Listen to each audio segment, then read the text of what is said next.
Sous une pluie battante, Atlanta suffoque l'air lourd d'humidité et de haine. Dans l'ombre d'un terrain de basket, Jamal Carter, 17 ans, gît à terre, son visage noir tuméfié, un masque écarlate de sang sous les réverbères vacillants. Ses côtes hurlent brisées par les coups de matraque d'officier Luc Moreau et de sergent Serge Dubois, deux flics pourris qui ricanent leurs bottes trempées dans la boue. « Reste à ta place, sale gosse !» crache Moreau, sa voix tranchante comme un rasoir. Il le laisse là briser, pensant avoir écrasé un autre esprit noir. Mais dans la poche de Jamal, un téléphone vibre, un appel manqué qu'ils n'entendent pas.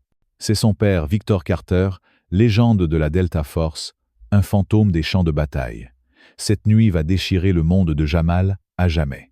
Qui viendra pour eux maintenant? Si vous hurlez contre cette injustice, frappez le bouton « J'aime » et commentez « Justice pour tous ». Abonnez-vous, car le rebondissement de demain est un choc que vous ne pouvez pas rater. Jamal titube dans les rues sombres d'Atlanta, son sweat déchiré collé à sa peau frissonnante par la pluie. Chaque pas est une lame dans ses côtes meurtries. Du sang coule de sa lèvre fendue tachant son menton d'un rouge sombre et humide. Il crache sur le trottoir fissuré, le goût métallique épais sur sa langue. Son visage, un chaos de violet et de cramoisi, pulse de douleur, un œil presque fermé par les coups reçus, il y a à peine 30 minutes sur ce terrain détrempé. Les insultes de Moreau résonnent encore dans ses oreilles acérées venimeuses. « T'es rien petit ». Le rire guttural de Dubois suit un aboiement qui tord l'estomac de Jamal alors que leurs poings s'abattaient encore et encore. Ils driblaient seuls, relâchant la pression, après un entraînement tardif, quand leur voiture de patrouille a surgi gyrophare clignotant comme les yeux d'un prédateur. Ils n'avaient pas besoin de raison. Sa peau noire sous les lampadaires suffisait. Ils ont décidé qu'il était à eux à briser. Maintenant, chaque respiration brûle un sifflement rauque. Il serre son flanc, forçant ses jambes à le porter à travers les ombres du West Side. Les rues sont calmes, sauf pour le sifflement des pneus sur l'asphalte mouillé et le gémissement lointain d'une sirène trop loin pour compter. Les baskets de Jamal, trempées, glissent à chaque pas. Son sac de sport, arraché par Dubois et jeté dans une flaque, n'est plus qu'un souvenir. L'attaque repasse en boucle dans sa tête, un cauchemar, sans fin, la matraque de Moreau craquant contre son bras, les bottes de Dubois, écrasant son genou, leur voix dégoulinante de haine, jurant qu'il ne serait jamais rien. Il a essayé de protéger son visage, roulé en boule sur le terrain boueux, mais ils ont continué implacables jusqu'à ce que ses forces s'épuisent. Ils l'ont laissé là, pensant qu'il ramperait et disparaîtrait, une statistique de plus dans leur registre de cruauté. Mais Jamal n'est pas fini. Il serre les dents, la mâchoire crispée, malgré la douleur, et avance. La silhouette de la petite maison de sa mère Amara apparaît sous la lueur vacillante d'un lampadaire. Amara essuie le comptoir de la cuisine, ses gestes mécaniques dans la routine nocturne, quand un bruit sourd contre les marches du porche la fige. Un son lourd inégal qui brise le silence. Elle lâche le chiffon, son instinct de nurse prenant le dessus, et se précipite vers la porte d'entrée. L'ouvrant à la volée, elle voit un spectacle qui arrête son cœur. Jamal, effondré contre la rambarde, son visage gonflé, méconnaissable du sang, striant son cou et goûtant sur les planches usées. « Mon Dieu, mon bébé !» souffle-t-elle, sa voix se brisant, alors qu'elle tombe à genoux à ses côtés, ses mains tremblantes touchant son épaule. L'œil valide de Jamal s'ouvre, croisant le sien mêlé de douleur et de honte. Il marmonne quelque chose, ses mots brouillés par ses lèvres éclatées. Amara étouffe un sanglot, les larmes brûlant ses yeux, et le soulève, son poids s'affaissant contre son corps frêle. « Tiens bon, je suis là », murmure-t-elle, le traînant à l'intérieur, claquant la porte derrière eux. Le salon sent le citron, et le vieux bois contraste brutal avec l'odeur cuivrée du sang qui tache maintenant ses mains. Elle l'installe sur le canapé, ses gémissements emplissant l'espace, exigus alors qu'elle attrape sa trousse médicale dans le placard du couloir. Ses années de garde aux urgences rendent ses gestes rapides, malgré la panique qui lui déchire la poitrine. « Qui a fait ça ?» demande-t-elle, écartant son sweat, pour révéler des bleus sombres comme des nuages d'orage sur ses côtes. Jamal grimace, aspirant l'air entre ses dents. « Les flics ?» râle-t-il, le mot à peine audible mais assez lourd pour figer Amara. Son visage se durcit, ses lèvres pincées en une ligne fine, alors qu'elle nettoie ses plaies avec de l'antiseptique, la brûlure le faisant tressaillir. « On va à la clinique », déclare-t-elle, sa voix ferme, malgré le tremblement sous-jacent. Elle l'aide à se lever, son bras passé sur son épaule, et il titube vers sa vieille berline garée devant. Le moteur tousse, prenant vie dans l'air humide, et Jamal s'affale contre la vitre, le verre frais contre sa peau, fiévreuse tandis qu'Amara file vers l'urgent care le plus proche, ses jointures blanchies sur le volant. La salle d'attente de la clinique est un bourdonnement fluorescent, le lino est raflé, l'air saturé d'eau de javel et de désespoir. Amara guide Jamal vers le comptoir, son boitement plus marqué, le choc s'installant dans ses os. La réceptionniste, une femme d'âge moyen aux lèvres pincées, portant un badge, Clara, lève à peine les yeux de son écran. « Quel est le problème ?» demande-t-elle, son ton plat, son regard glissant sur le visage tuméfié de Jamal avec une lueur de mépris. « Il a été attaqué », lâche Amara sa voix, tranchant le silence stérile. « Il a besoin d'un médecin maintenant. » Clara scrute Jamal, notant son sweat, sa peau, le sang séché sur son menton, et tape lentement, délibérément, comme si elle décidait s'il méritait de l'aide. « On dirait une bagarre », marmonne-t-elle assez fort pour que la demi-douzaine de patients dans la salle tournent la tête. Sûrement des histoires de gang. Les yeux d'Amara s'enflammant, ses poings se serrant. Il a 17 ans et il a été tabassé par des flics. Faites votre boulot. Les mots claquent défiant l'air, mais Clara hausse les épaules, glissant un porte-bloc avec une pile de formulaires. Remplissez ça. On vous appellera. Amara arrache les papiers, ses ongles s'enfonçant dans les bords, et conduit Jamal vers une chaise en plastique dur. Sa respiration est faible. Râpeuse, le temps s'étire 30 minutes, devenant 1 heure puis 2, tandis que d'autres patients tous blancs passent avant eux. Un homme avec une entorse au poignet, une femme avec une toux chacun, lançant des regards en coin à Jamal, comme si sa présence les offensait. La colère d'Amara bouillonne son pied, tapant un rythme furieux contre le sol, mais elle garde sa voix basse apaisant Jamal, qui s'affaisse contre elle, ses forces s'amenuisant. « Ils le font exprès », murmure-t-elle, sa main serrant la sienne. « Ils te regardent et présument le pire. » Jamal hoche la tête, trop épuisé pour protester la piqûre de leur jugement coupant plus profondément que les bleus. Enfin, une infirmière appelle son nom, son ton sec, les menant à une salle d'examen au mur gris terne. Le médecin, un homme maigre aux cheveux clairsemés, tâte les côtes de Jamal sans croiser son regard marmonnant sur les cas de traumatisme qui encombrent sa nuit. « Côte fracturée, contusion, rien de mortel », dit-il, griffonnant une ordonnance pour des antidouleurs et la jetant à Amara comme une pensée après coup. Elle l'attrape, son regard perçant le médecin. « Je veux que ça soit signalé à la police. C'est une agression. » Le médecin hausse les épaules déjà à moitié sorties.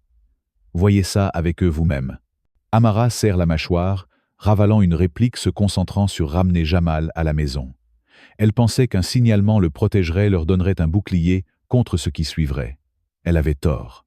De retour à la maison, Jamal s'effondre sur le canapé, l'épuisement l'entraînant dans l'obscurité, tandis qu'Amara fait les 100 pas dans la cuisine, son téléphone collé à l'oreille. Elle appelle une amie, Lena, professeure de mathématiques de Jamal, une femme noire aux lunettes épaisses qui l'a toujours soutenue. « Vérifie qu'il va bien », supplie Amara, sa voix tendue par l'inquiétude. Lena accepte, enfourchant son vélo pour rejoindre leur rue, mais à mi-chemin, des phares clignotent derrière elle. Une voiture de patrouille la coupe et Moreau en sort, sa silhouette massive, sous le réverbère, un sourire tordu sur les lèvres. « Où vas-tu si tard ?» demande-t-il, sa voix, suintant de menaces sa matraque, tapant contre sa paume. Lena fige les mains levées. Juste voir un élève. Moreau s'approche, son souffle aigre de café. « Dis à ce gosse de la fermer sur ce soir, ou vous le regretterez tous les deux. » Lena hoche la tête, le cœur battant, et pédale en arrière, l'avertissement s'enfonçant comme une lame. Amara raccroche avec le commissariat, ayant déposé un rapport tremblant par téléphone, sa voix ferme, en relatant l'attaque. Elle pense que c'est un pas vers la justice, un moyen de tenir ses flics responsables. Elle ne sait pas que Dubois est déjà au poste penché sur un bureau réécrivant les événements de la nuit. Son rapport brosse, un tableau différent Jamal, comme agresseur un ado turbulent, qui les a attaqués sans provocation, les forçant à se défendre. Résistance à l'arrestation, tape-t-il un rictus aux lèvres, sauvegardant le mensonge dans le système. Au matin, Jamal ne sera plus seulement une victime, mais un suspect, et la corde du racisme se resserrera encore plus autour de son cou. Dans les jungles humides de Colombie, sous un dais de feuilles dégoulinantes, le colonel Victor Carter s'accroupit dans l'ombre, son équipement tactique noir se fondant dans la nuit. La sueur perle sur son crâne, rasé coulant le long de la cicatrice qui barre sa tempe gauche, un souvenir d'une mission à Kandahar, où 6 ennemis sont tombés sous ses mains. À 48 ans, il est une légende vivante de la Delta Force, un spectre dont le nom circule dans les briefings classifiés. Ce soir, il traque un lieutenant de cartel, À travers la végétation danse son fusil à silencieux stable dans ses mains. L'air sent la terre humide et l'huile de pistolet. Son équipe se déploie en silence derrière lui, attendant son signal. Puis son téléphone satellite crypté vibre contre sa poitrine, une intrusion rare qui fait plisser ses yeux gris acier. Il le sort de son gilet, s'attendant à une mise à jour de mission, mais l'écran affiche le nom d'Amara, son ex-femme mère de son fils unique, Jamal. Son pouls s'accélère. Elle n'appelle jamais pendant les opérations. Quelque chose ne va pas. Il tapote l'écran, gardant sa respiration basse, et presse le téléphone contre son oreille.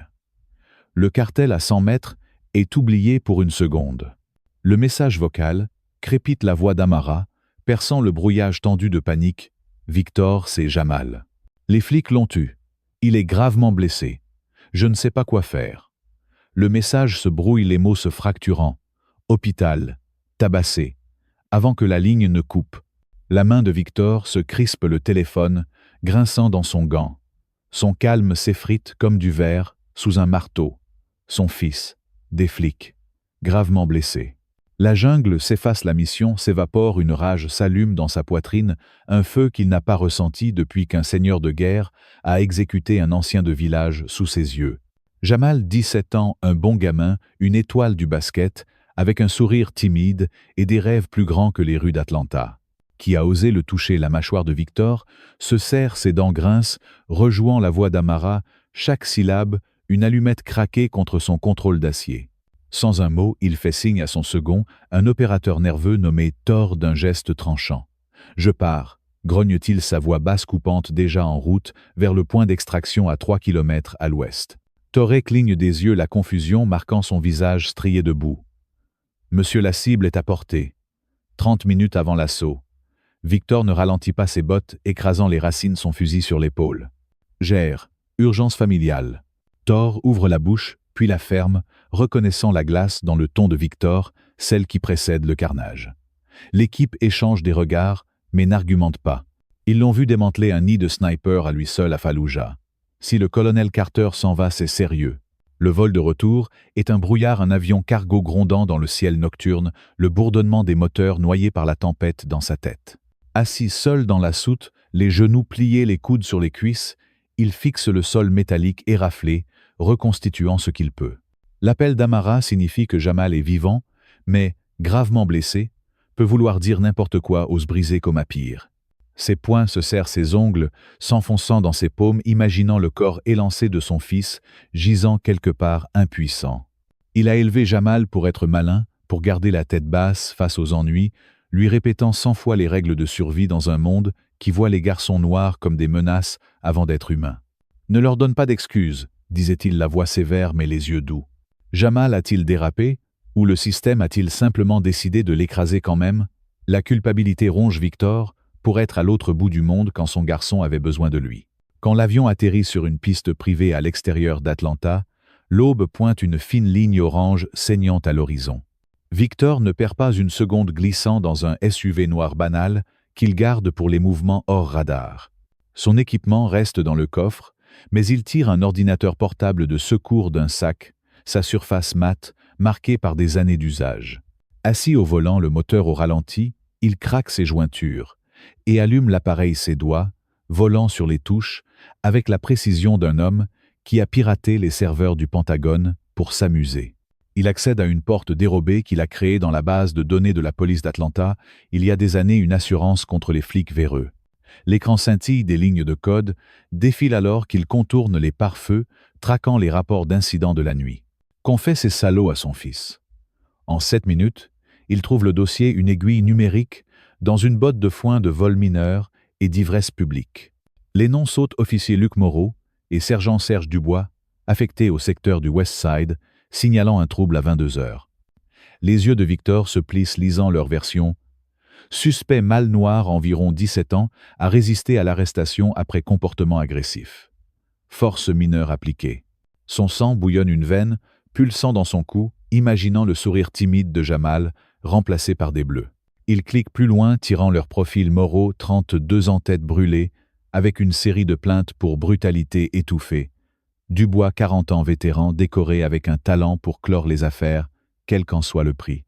Victor mémorise leur visage depuis des photos d'identité granuleuses, le rictus suffisant de Moreau et le regard froid de Dubois, gravés dans son esprit comme des cibles sur une liste de tueurs. Ce sont eux qui ont blessé son garçon. Il s'adosse, expirant lentement par le nez forçant le feu dans ses veines, à devenir quelque chose de froid d'utile. Il les confrontera discrètement proprement comme il l'a fait avec des dizaines d'ennemis à l'étranger. Entrer dans leur vestiaire au commissariat, les plaquer contre un mur, les faire supplier pour une clémence qu'ils n'obtiendront pas. Ses lèvres frémissent un plan se formant alors qu'il ferme l'ordinateur, le moteur grondant sous lui. Il sera chez Amara dans 20 minutes, vérifiera Jamal, puis chassera. Simple efficace.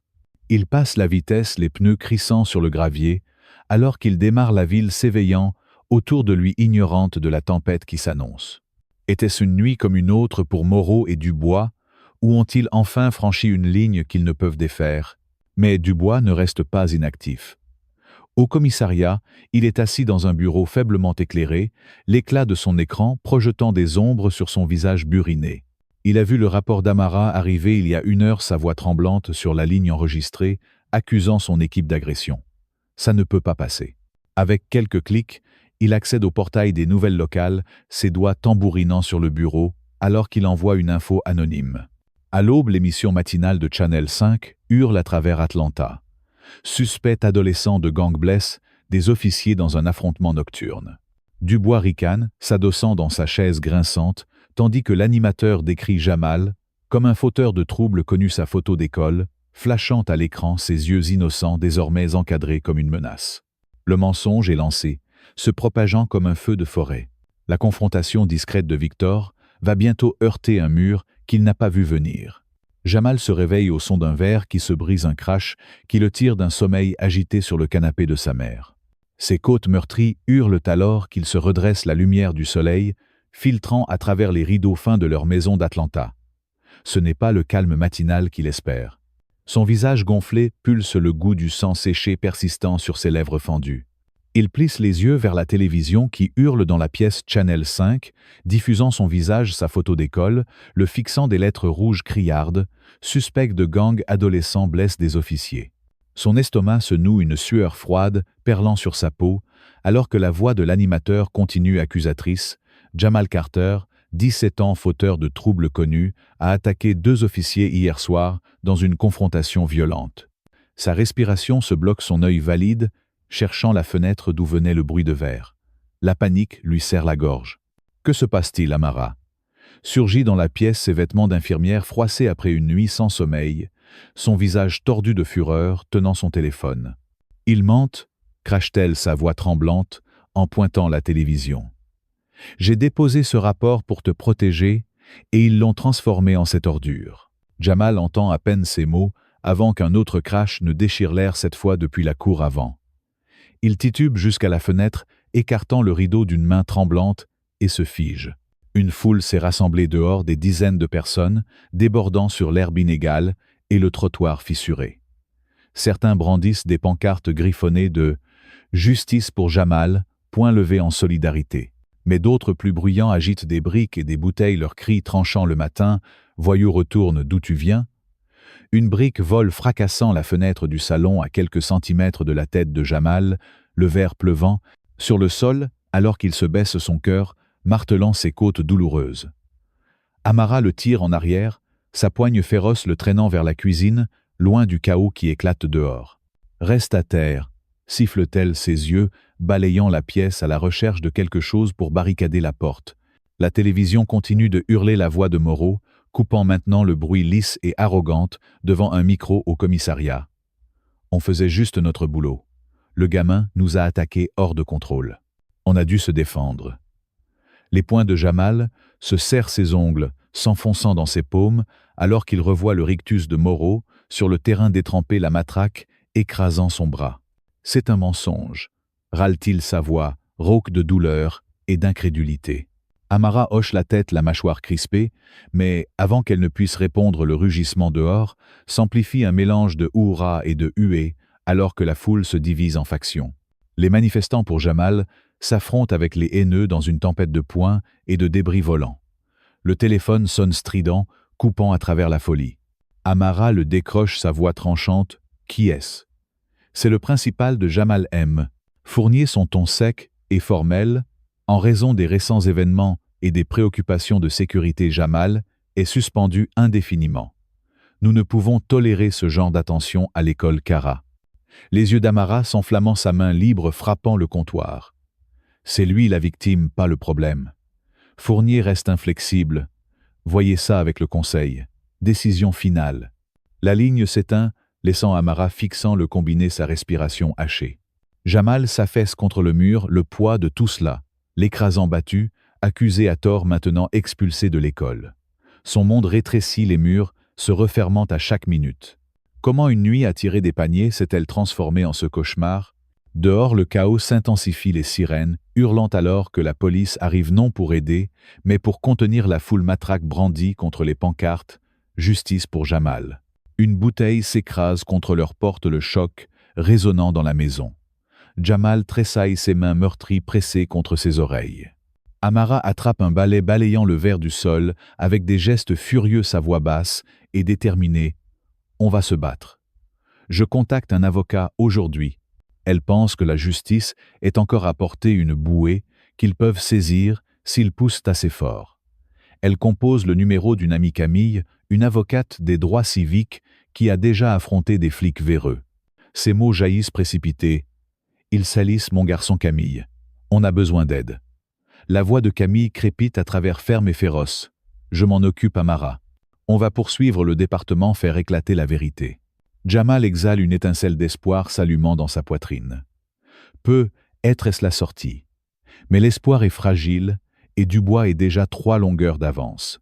Au commissariat, Dubois s'affale sur un bureau, encombré, une tasse de café à la main, son téléphone dans l'autre. Ses yeux bleus froids brillent de malice alors qu'il aboie des ordres à un officier novice. « Va à l'école Kara maintenant. » Mais quelque chose dans le casier de Carter. Fais en sorte que ça tienne. Le jeune hésite, triturant ses bottes. « Monsieur, c'est illégal. » Le rictus de Dubois s'élargit, un prédateur montrant les dents. « Tu veux une carrière ou une conscience bouge ?» Dans l'heure, le novice glisse dans les couloirs vides de l'école, une poche de pilules serrée dans sa main moite. Il force le casier de Jamal, le métal grinçant, alors qu'il y fourre les drogues, puis prend une photo pour le dossier de Dubois. À midi, un tuyau anonyme atteint la ligne du commissariat, tracé jusqu'au téléphone jetable de Dubois. Vérifiez le casier 17, Kara High. Stash de drogue. Jamal est dans la cuisine, sirotant de l'eau à la paille, parce que sa mâchoire lui fait trop mal pour ouvrir grand quand des coups retentissent à la porte. Amara jette un œil à travers les stores, son visage blêmissant, en voyant les gyrophares de 2 voitures de patrouille. « Reste ici » murmure-t-elle, mais Jamal la suit, ses jambes tremblantes. Des officiers envahissent leurs badges, luisant leur voix, aboyant « Jamal Carter, vous êtes en état d'arrestation pour possession avec intention de distribuer. » Amara hurle, se jetant en avant, alors qu'ils saisissent les bras de Jamal, les tordant derrière son dos malgré ses gémissements de douleur. « Il est blessé, espèce de bête, il n'a rien fait. » Le chef, un homme costaud au crâne, rasait la repousse, ricanant. « Dis-le au juge, ma petite dame. » La vision de Jamal se brouille, les menottes, mordant ses poignets, alors qu'il le traîne sur les marches, les cris de sa mère résonnant dans ses oreilles. Le trajet jusqu'au centre de détention juvénile est un flou de virages brusques et de parasites radio. Les flics à l'avant, rien plaisantant sur « un de plus hors des rues ». Jamal fixe le sol, le siège métallique froid, engourdissant ses jambes, son esprit vacillant. Des drogues, il n'y a jamais touché, n'en a même jamais vu hors des séries télé. C'est un coup monté, un couteau planté plus profondément dans la blessure, déjà ouverte par ses flics. Il pense à son père Victor, quelque part là dehors, l'homme qui a toujours couvert ses arrières. Où est-il maintenant? La voiture s'arrête dans un crissement devant le centre de détention, un bâtiment gris trapu ceint de barbelés. Jamal est traîné dehors, ses baskets raclant l'asphalte alors qu'il le pousse à travers les grilles. À l'intérieur, la salle d'admission empeste la sueur, et l'eau de javel, les néons bourdonnant au-dessus alors qu'un gardien le fiche, ses mains épaisses brutales contre la peau meurtrie de Jamal. « Gamin de gang, hein ?» marmonne le gardien, jetant un œil au rapport falsifié sur son écran. « On va te redresser. » La gorge de Jamal se serre, mais il reste silencieux, sachant que les mots ne servent à rien. Il le déshabille, lui lançant une combinaison orange trop grande pour son corps élancé, puis le conduisent à une cellule. la porte claque avec une finalité qui fait mal à sa poitrine. Il s'affale sur le matelas fin, les ressorts grinçant sous lui, et presse son front contre le mur de béton, le froid s'infiltrant dans sa peau. Le plan d'avocat d'Amara est en miettes. La justice, un rêve qui s'efface. Le mensonge de Dubois a frappé et Jamal est piégé les mâchoires du système, se refermant autour de lui. Jusqu'où cela peut-il encore empirer? Dans les bases du centre de détention juvénile, l'air est épais saturé d'une odeur âcre de sueur et de désinfectant bon marché. Jamal Carter, 17 ans, est recroquevillé sur le matelas râpeux de sa cellule, sa combinaison orange froissée trop large pour son corps frêle. Chaque inspiration est une aiguille dans ses côtes fracturées, chaque mouvement une brûlure. Les murs de béton gris suintent l'humidité, et le néon au plafond clignote, jetant des ombres qui dansent comme des spectres sur son visage tuméfié. Dehors, Atlanta s'éveille, mais ici le temps est figé, une éternité de peur et de silence brisé uniquement par les cris lointains d'autres détenus et le cliquetis des clés des gardiens. Jamal serre ses bras autour de ses genoux, ses ongles s'enfonçant dans ses paumes. Les images de la nuit dernière, la matraque de Luc Moreau, le rictus de Serge Dubois, le sang goûtant sur le terrain de basket, se mêlent au cauchemar du matin, la télévision le traitant de voyou, la foule jetant des briques sur sa maison, les menottes mordant ses poignets. Et maintenant cette accusation absurde de drogue, un piège si flagrant qu'il tremble de rage. « Je n'ai rien fait », murmure-t-il, sa voix rauque se perdant dans le vide. Mais qu'il entend, sa mère Amara est à des kilomètres probablement en train de hurler au commissariat, et son père Victor est un fantôme être encore à l'autre bout du monde. La solitude l'écrase, un poids plus lourd que les bleus sur son corps. Pourtant une braise de défi brûle en lui, un refus de se laisser briser. Ils veulent qu'il craque, qu'il devienne la caricature qu'ils ont peinte. Il ne leur donnera pas ça. Pas encore. Les heures s'étirent, un flou de douleur et d'épuisement. À l'extérieur de sa cellule, le couloir résonne de pas lourds. Un gardien, un colosse aux cheveux rasés et aux yeux froids, frappe les barreaux avec sa matraque, le métal vibrant comme un glas. Carter debout ordure, aboie-t-il son badge indiquant « Harris ». Jamal se redresse grimaçant ses côtes protestant. Harris ouvre la porte, son sourire tordu, dévoilant des dents jaunies. « T'as des fans dehors ?» ricane-t-il, jetant un journal froissé sur le sol.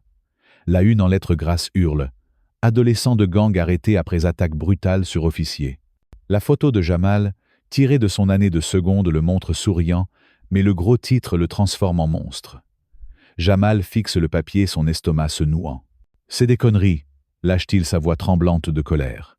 Harris ricane, s'appuyant contre le chambranle. « T'as pas d'amis ici, gamin. Garde la tête basse, ou t'en ressortiras pas. » Il claque la porte, le bruit résonnant dans les os de Jamal. Il ramasse le journal, ses doigts tremblants, froissant les bords, et le déchire en deux, les morceaux tombant comme des cendres. La rage pulse dans ses veines, un feu qui le maintient éveillant. Il mente. Il le salisse. Mais pourquoi qu'a-t-il fait à part être noir et respirer? À l'extérieur, Amara arpente le trottoir, devant le commissariat central d'Atlanta, son manteau trempé par la bruine persistante. Ses yeux sont rouges, ses traits tirés par une nuit sans sommeil, mais sa démarche est celle d'une lionne. Elle brandit une pancarte artisanale, les mots « Justice pour Jamal », peints en rouge, éclatant le carton ramolli par la pluie, mais son message intact. Une petite foule s'est rassemblée, une trentaine de personnes. Des voisins, des collègues infirmiers, quelques activistes locaux. Scandant son nom, leur voix défiant le bourdonnement des voitures. « Libérez Jamal !» crient-ils, leurs poings levés. Mais la police est là aussi, une ligne d'officiers en tenue anti, émeute bouclier en main, leurs visages masqués par des visières fumées. Amara les fixe, son regard, brûlant à travers eux, cherchant Dubois ou Moreau, ces lâches qui ont brisé son fils. Elle ne les voit pas, mais elle sait qu'ils tirent les ficelles. Une femme à ses côtés, Camille, l'avocate qu'elle a appelée, pose une main sur son épaule. « On va déposer une plainte fédérale », assure-t-elle, ses lunettes embuées par l'humidité. « On va les traîner devant un juge. » Amara hoche la tête, mais son cœur est lourd. Elle a vu le système dévorer des innocents avant, des patients aux urgences, des amis du quartier. La justice est un luxe que les gens comme elle n'obtiennent pas facilement. Pourtant, elle continue, sa voix se joignant aux chants plus fortes, plus féroces. « Mon fils n'est pas un criminel », hurle-t-elle, sa gorge à vif. Un officier s'avance, sa matraque tapant contre son bouclier. « Reculez ou on vous arrête tous », grogne-t-il. Amara ne bouge pas, ses pieds ancrés dans le béton. La tension monte, l'air crépitant comme avant un orage. « Mais, À des kilomètres de là, dans un entrepôt abandonné à la périphérie d'Atlanta, Victor Carter est une ombre en mouvement. Ses bottes crissent sur le béton fissuré, son souffle régulier, malgré la tempête dans sa poitrine. Il a atteint la ville il y a 1 heure, évitant les routes principales, son SUV garé dans une ruelle à 2 pâtés de maison. L'entrepôt, un vestige rouillé d'une usine textile, est son point de chute, un lieu qu'il a sécurisé il y a des années pour des opérations clandestines. À l'intérieur, sous une ampoule vacillante, il étale son arsenal, sur une table métallique, un pistolet SIG Sauer, un couteau de combat à lame noire, des chargeurs de rechange, un brouilleur de fréquence et un ordinateur portable renforcé. Ses doigts cailleux et précis assemblent une oreillette tactique, son esprit cartographiant chaque étape. Il a piraté les flux de vidéosurveillance du centre de détention, en chemin repérant les angles morts et les rotations des gardiens. Jamal est là, dedans, blessé, seul, piégé par un système que Victor connaît trop bien. La culpabilité le ronge. Il aurait dû être là, aurait dû protéger son fils. Mais la culpabilité est inutile maintenant. Seule l'action compte. Il enfile un gilet tactique, le tissu noir, épousant son torse musclé, et vérifie son reflet dans une vitre brisée. Des yeux gris durs comme l'acier le fixent, en retour la cicatrice sur sa tempe palpitant sous l'adrénaline. Moreau et Dubois vont payer, mais d'abord il doit sortir Jamal. Son plan est simple: infiltration à 2 heures du matin, quand les gardiens sont moins vigilants. Il neutralisera les caméras avec un virus implanté via leur réseau Wi-Fi, utilisera le brouilleur pour couper leur radio et entrera par une grille d'aération sur le toit. Une fois à l'intérieur, il localisera la cellule de Jamal, neutralisera les gardiens nécessaires et sortira par un quai de chargement à l'arrière. Risqué mais faisable. Il a fait pire à Mossoul. Pourtant un nœud dans son estomac le ralentit. Il n'a pas toutes les pièces du puzzle. Pourquoi cibler Jamal si brutalement? Était-ce un hasard ou quelque chose de plus gros? Il secoue la tête, repoussant le doute. Pas le temps. Il glisse le pistolet dans son étui, le couteau dans sa botte, et ferme les yeux 1 seconde, visualisant Jamal, son rire, ses rêves de bourse pour Georgia Tech. « Tiens bon fiston !»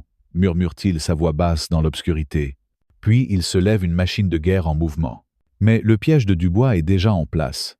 Au centre de détention, le gardien Harris reçoit un appel sur une ligne sécurisée. La voix de Dubois, froide et tranchante, crépite. Le gamin a des amis à l'intérieur. Les loups noirs. Laissez-les s'amuser avec lui ce soir. Pas de traces. Harris hoche la tête, un sourire cruel étirant ses lèvres. Les loups noirs sont une bande de détenus, des brutes, recrutés par Dubois pour faire le sale boulot dans les murs de la prison. Ils règnent sur les couloirs, leurs tatouages griffant leurs bras comme des marques de guerre. Harris glisse un billet dans la poche d'un subalterne, murmurant « Ouvre la section C à minuit ». Que ça t'a-t-il l'air d'un accident? Le subalterne, un gamin nerveux nommé Willis, hésite, ses yeux fuyants. Et s'il parle, Harris le saisit par le col, son souffle aigre. Il parlera pas s'il respire plus. Bouge. Willis déglutit, hochant la tête, et s'éloigne, ses mains tremblantes. À minuit, les verrous de la section C cliquettent, et 3 silhouettes s'avancent dans l'ombre, leurs pas lourds résonnant dans le couloir. Le chef, un colosse nommé Rico, arbore un rictus, un éclat d'acier scintillant dans sa main. Un surin improvisé aiguisé sur le béton. « T'es à nous, Carter », murmure-t-il, ses yeux brillants sous le néon. Jamal entend le grincement des verrous, son cœur s'emballant. Il se redresse sur sa couchette, ses côtes hurlant, et scrute l'obscurité à travers les barreaux. Des ombres bougent, rapides, délibérées. Il recule contre le mur, ses poings se serrant malgré la douleur, cherchant une arme. « Qui est là ?» lance-t-il, sa voix plus ferme qu'il ne le ressent. Rico ricane, s'arrêtant devant la cellule, ses acolytes flanquant ses côtés. « T'as fait du bruit, gamin ?» grogne-t-il, tapant le surin contre les barreaux. « Faut qu'on t'apprenne le silence. » La porte s'ouvre, le mécanisme gémissant, et les 3 hommes entrent, leurs silhouettes massives remplissant l'espace.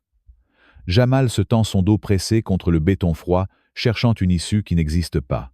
Rico s'avance, le surin scintillant. Rien de personnel, ment-il, son sourire dévoilant une dent en or. Jamal déglutit, son esprit s'emballant. Il pense à sa mère, à son père, à tout ce qu'il n'a pas encore fait. Il ne mourra pas ici. Pas comme ça. Il attrape la chaise métallique à côté de lui, la brandissant comme une chaise bouclier, ses bras tremblants. « Viens alors », défie-t-il, sa voix rauque mais féroce. Rico rit un son guttural et bondit. Dehors, la manifestation d'Amara tourne au chaos. Les officiers anti-émeutes avancent leurs boucliers, formant un mur leurs matraques, s'abattant sur les pancartes et les bras levés. Camille hurle dans un mégaphone, sa voix perçant le vacarme. Arrêtez cette violence, libérez Jamal Carter. Mais les flics ne s'arrêtent pas. Une grenade lacrymogène siffle dans l'air explosant dans un nuage âcre qui brûle les yeux et les poumons. Amara tousse ses larmes coulant, mais elle refuse de reculer, sa pancarte brandie comme une arme. Puis un cri déchire la foule. Il brûle sa maison. Amara se fige, son cœur s'arrêtant. Elle pivote suivant les doigts pointés vers une colonne de fumée noire s'élevant à quelques pâtés de maison, son quartier. Non, souffle-t-elle, elle lâchant sa pancarte et sprintant à travers la foule, ses baskets claquant sur le trottoir. Camille crie après elle, mais Amara n'entend rien, son pouls martelant ses tempes. Elle atteint sa rue, l'odeur de bois carbonisé et de plastique fondu, emplissant l'air. Sa maison, un modeste bungalow où elle a élevé Jamal, est engloutie par les flammes, les fenêtres explosant sous la chaleur. Les pompiers luttent leurs tuyaux crachant des jets d'eau, mais c'est trop tard. Tout est parti. Les photos de famille, les médailles de basket de Jamal, les économies qu'elle gardait dans une boîte sous son lit. Elle tombe à genoux, un hurlement primal, déchirant sa gorge. « Pourquoi » crie-t-elle, ses poings frappant l'asphalte. Un voisin, un vieil homme nommé Clarence, s'approche, son visage grave. « J'ai vu une voiture de flic traîner ici avant que ça commence », murmure-t-il. Gyrophares éteints. Les yeux d'Amara s'enflamment, la rage éclipsant le chagrin. Dubois. C'est lui. Elle se relève chancelante, ses vêtements puant la fumée, et jure dans l'air enfumé « Vous ne briserez pas ma famille ».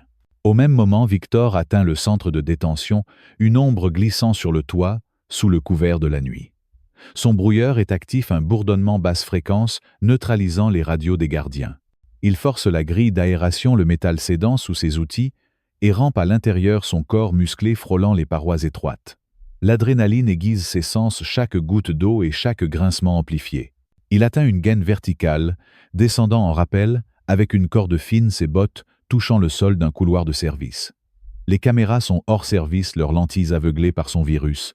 Il avance un prédateur dans leur tanière, son Sig Sauer, à la main, canon baissé mais prêt. Il connaît le trajet jusqu'à la section C, où Jamal est détenu grâce au plan piraté. Mais alors qu'il tourne un coin, un cri perce le silence. Jamal, sa voix aiguë pleine de défi. Victor se fige, son cœur bondissant. Il sprinte, ses bottes silencieuses sur le béton, et atteint une porte entrebâillée donnant sur un couloir de cellules. À travers la vitre renforcée, il voit 3 hommes. Dans la cellule de Jamal, l'un brandissant un surin, les autres riant alors que Jamal se défend avec une chaise. La rage explose, une supernova dans la poitrine de Victor. Il force la porte, le mécanisme cédant sous sa botte, et entre comme une tempête. « Lâchez-le » grogne-t-il, sa voix un tonnerre bas, son arme pointée sur Rico. Les 3 hommes se retournent surpris, mais Rico est rapide, saisissant Jamal par le cou, le surin pressé contre sa gorge. « T'es qui, toi » aboie-t-il, ses yeux plissés. Victor ne cligne pas, son arme immobile. Son père, et ton arrêt de mort. Rico ricane, mais une goutte de sueur perle sur son front. « T'es en terrain ennemi vieux. » Victor incline la tête, un sourire froid étirant ses lèvres. « J'adore les défis. » En une fraction de seconde, il tire une balle touchant l'épaule de Rico, le surin tombant avec un bruit métallique. Rico hurle, s'effondrant, et Victor bondit, neutralisant les 2 autres d'un coup de crosse précis à la tempe. Ils s'écroulent inconscients. Jamal laisse tomber la chaise, ses jambes cédant, et Victor le rattrape, ses bras forts, soutenant son fils. « Je t'ai » murmure-t-il, sa voix brisée par le soulagement. Jamal s'accroche à lui, son souffle haché. « Papa, ils veulent me tuer. » Victor serre les dents, la fureur montant. « Pas tant que je respire. » Mais l'alarme hurle un cri, perçant, déchirant la nuit. Les gardiens convergent, leurs radios crépitant malgré le brouilleur. Quelqu'un a déclenché une alarme manuelle. Victor soutient Jamal, le traînant vers la sortie, mais des pas lourds résonnent derrière eux.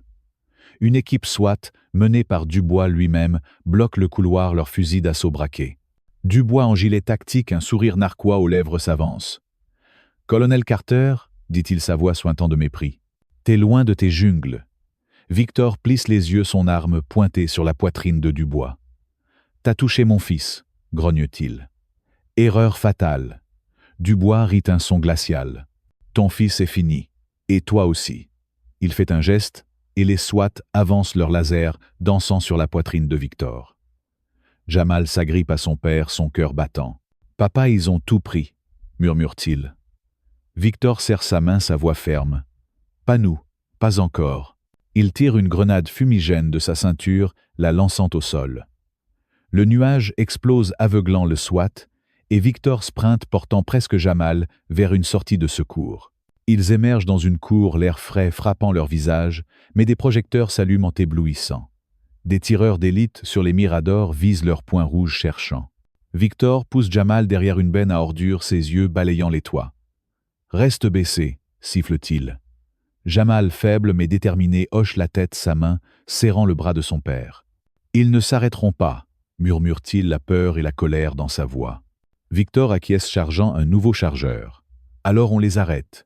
Mais avant qu'ils puissent bouger, un coup de feu claque et un cri déchire la nuit, pas celui de Jamal, mais de Marcus, le meilleur ami de Jamal, traîné dans la cour par un gardien. « Jamal !» hurle Marcus, ses lunettes tordues, du sang coulant de son nez. Dubois apparaît derrière lui, un pistolet sur la tempe de Marcus. « Rends-toi, Carter !» crie-t-il, sa voix amplifiée par un mégaphone. « Oh, ton petit copain est mort. » Victor se fige, ses yeux passant de Jamal à Marcus. Jamal secoue la tête, des larmes coulant sur ses joues meurtries. « Non, papa ne fait pas. » Mais Victor sait qu'il n'a pas de choix. Au même moment, Amara, encore tremblante devant les ruines de sa maison, reçoit un appel de Camille. « Ils ont arrêté Marcus !» allait-elle, sa voix paniquée. « Et on dit que Victor est là, mais qu'ils vont le tuer, Amara. » Amara s'effondre, ses jambes, ses dents, l'odeur de cendre emplissant ses poumons. « Ils ne sont pas mon fils, pas ma famille », jure-t-elle, se relevant et sprintant vers sa voiture. Elle ne sait pas où elle va, mais elle doit agir. Elle est leur mère, leur roc. Elle ne tombera pas. Mais le piège de Dubois se resserre. Il a anticipé Victor, sachant qu'un homme comme lui viendrait pour son fils. Il a engagé les loups noirs, payé les gardiens, et maintenant il tient Marcus comme appât. Et il a un atout de plus, un ordre direct du chef de la police, corrompu par des années de pot de vin, pour déclarer Victor et Jamal terroristes. À l'aube, les nouvelles locales hurlent « Père et fils en fuite armés et dangereux ».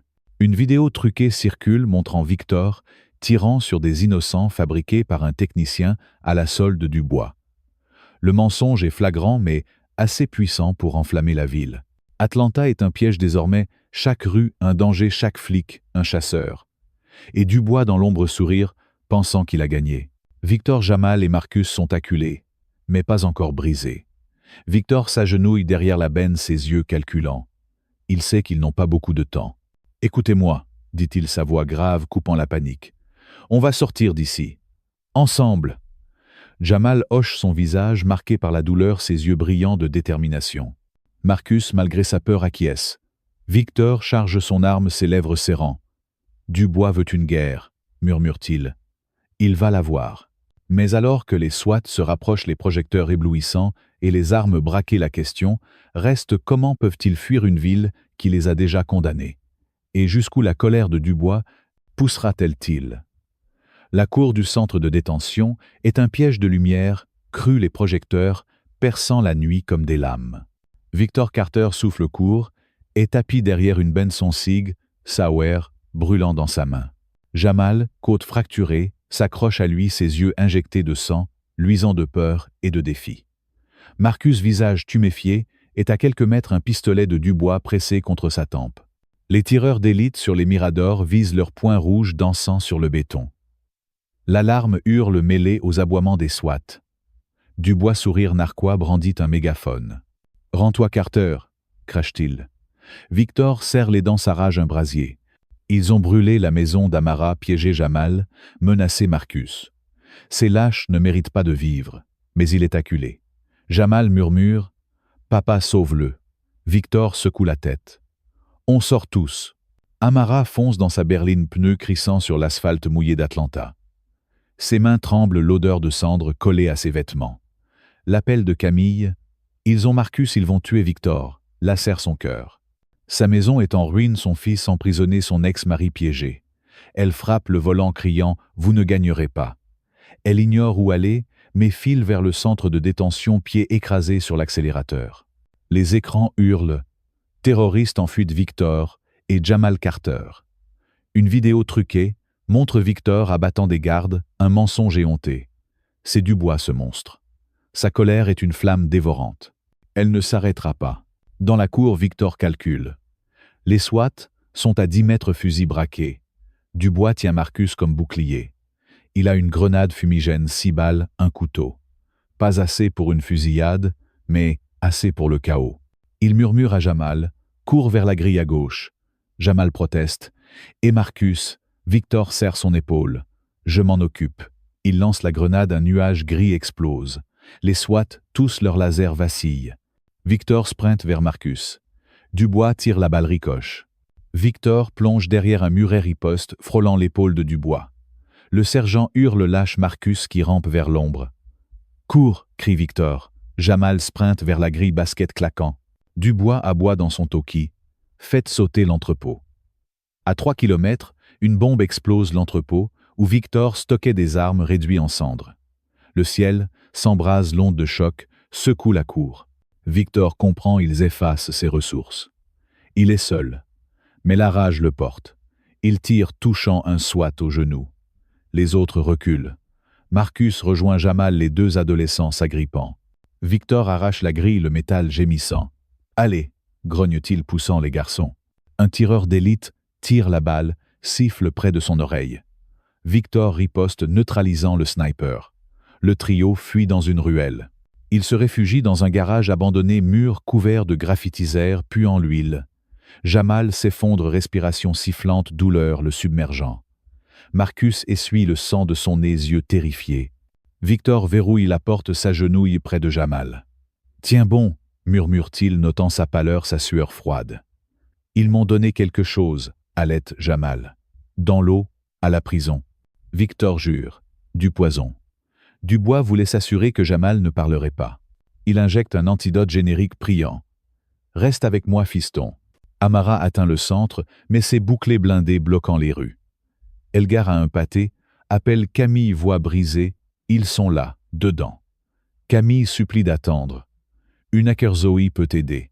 Zoé, 6 ans, a craqué les serveurs de la police, trouvant des emails prouvant la corruption de Dubois. Mais Dubois a envoyé une équipe chez elle.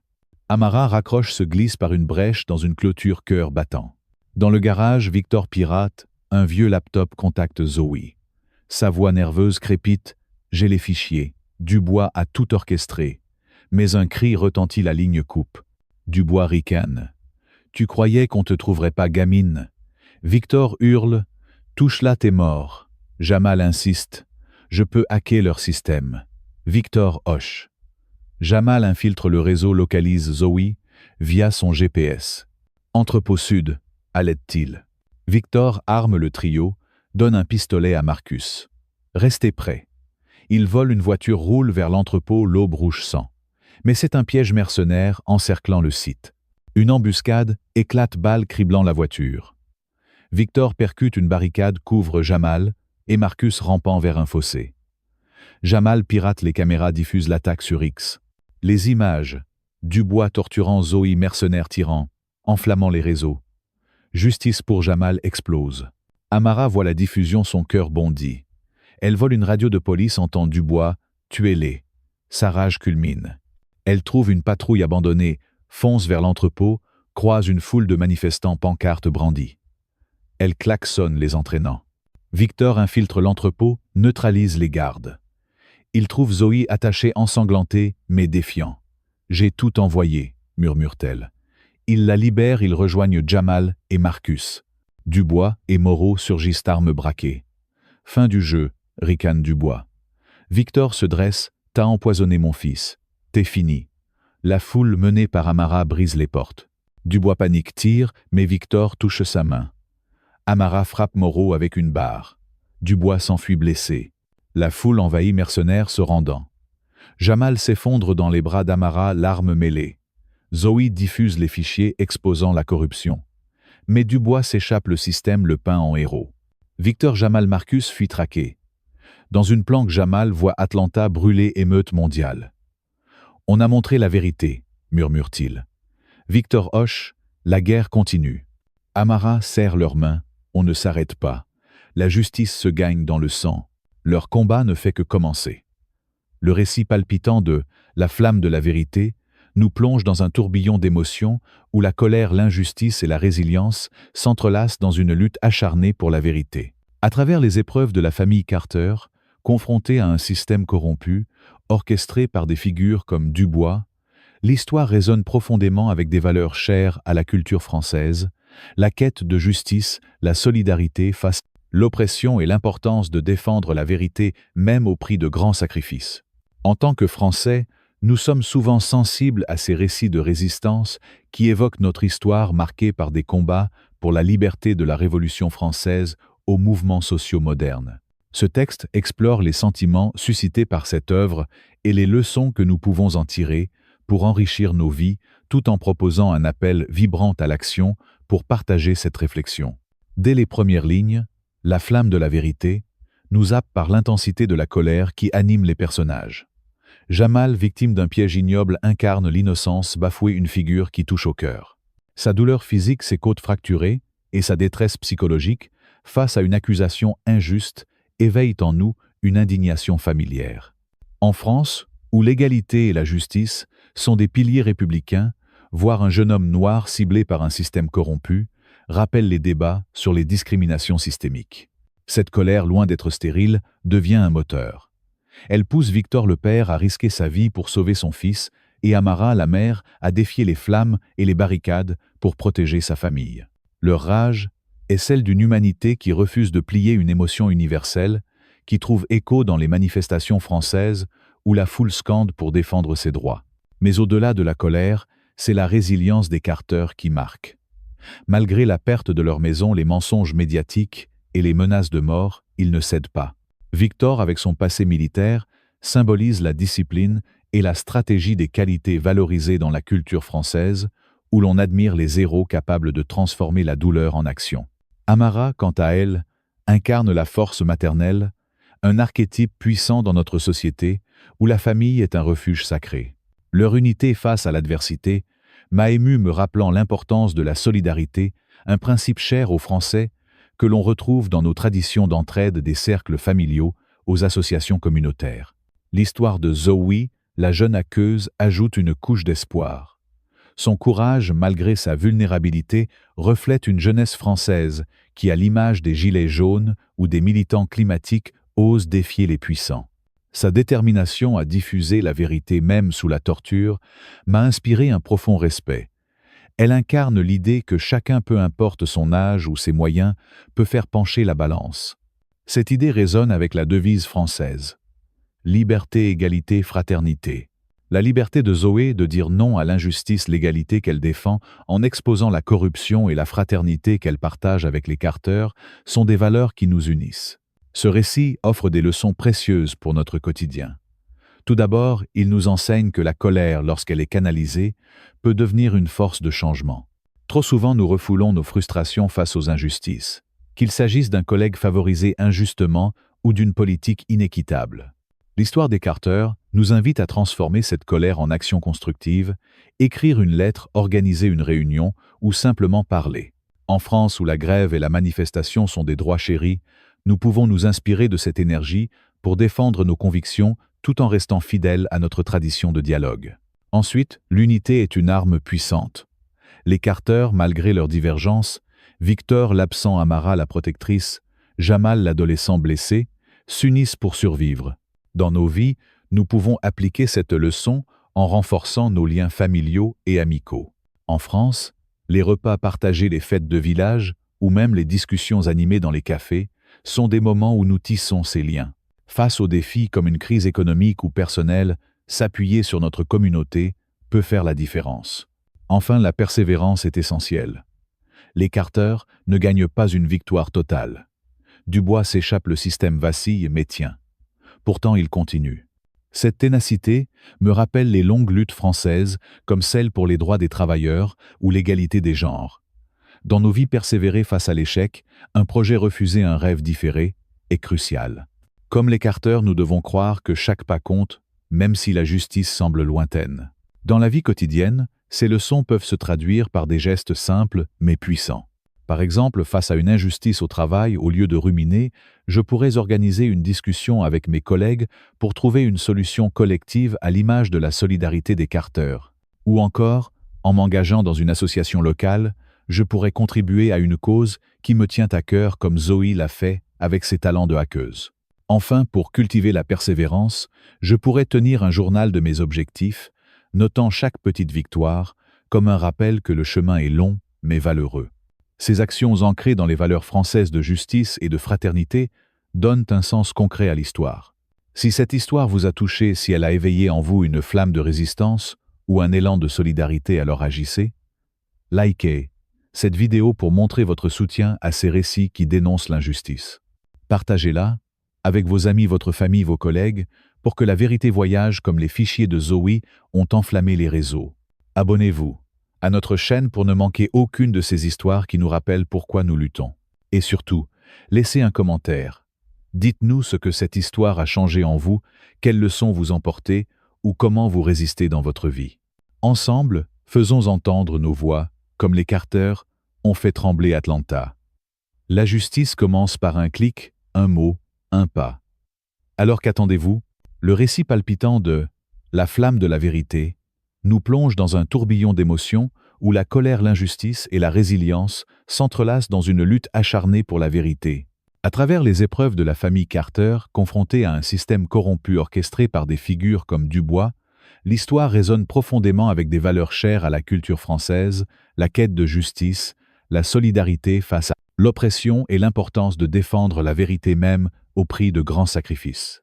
En tant que Français, nous sommes souvent sensibles à ces récits de résistance qui évoquent notre histoire marquée par des combats pour la liberté de la Révolution française aux mouvements sociaux modernes. Ce texte explore les sentiments suscités par cette œuvre et les leçons que nous pouvons en tirer pour enrichir nos vies tout en proposant un appel vibrant à l'action pour partager cette réflexion. Dès les premières lignes, la flamme de la vérité nous a par l'intensité de la colère qui anime les personnages. Jamal, victime d'un piège ignoble, incarne l'innocence bafouée, une figure qui touche au cœur. Sa douleur physique, ses côtes fracturées et sa détresse psychologique face à une accusation injuste éveillent en nous une indignation familière. En France, où l'égalité et la justice sont des piliers républicains, voir un jeune homme noir, ciblé par un système corrompu, rappelle les débats sur les discriminations systémiques. Cette colère, loin d'être est,